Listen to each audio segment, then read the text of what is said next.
Morning అవర్స్లో ఈ road మీద ఒక టిప్పర్కి హిట్ అయ్యి యాక్సిడెంట్ కావడం జరిగింది. సో హిట్ అయిన తర్వాత కొలిషన్ వల్ల ఫైర్ రావటం, బస్సు కూడా ఫైర్లో క్యాచ్ అయ్యి లోపల ఉన్న ప్యాసింజర్స్ కూడా అరౌండ్ 13 మెంబర్స్ ఈరోజు చనిపోవడం జరిగింది.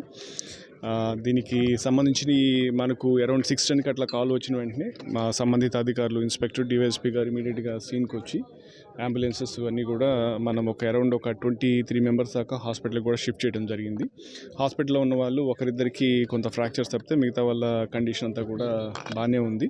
మిగతా 13లో ఎవరు అనేది ఒక 5 minutesలో మనకు ఆ ఇన్ఫర్మేషన్ కూడా వస్తుంది.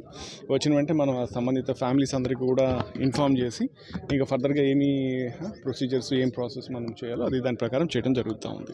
టిప్పర్ డ్రైవర్ కావచ్చు, ఇక డ్రైవరు, క్లీనర్ అందరూ కలిపి 27 మంది ఉన్నారు. బస్సులో దాదాపు 35 మంది దాకా ఉన్నట్టుంది. ప్రధాన కారణం ఇంకా చూడాల్సింది, అంటే ఇప్పుడు ఉన్నదాని పరిస్థితి చూస్తే బస్సు లేన్ ఆపోజిట్ లేన్లో ఉంది.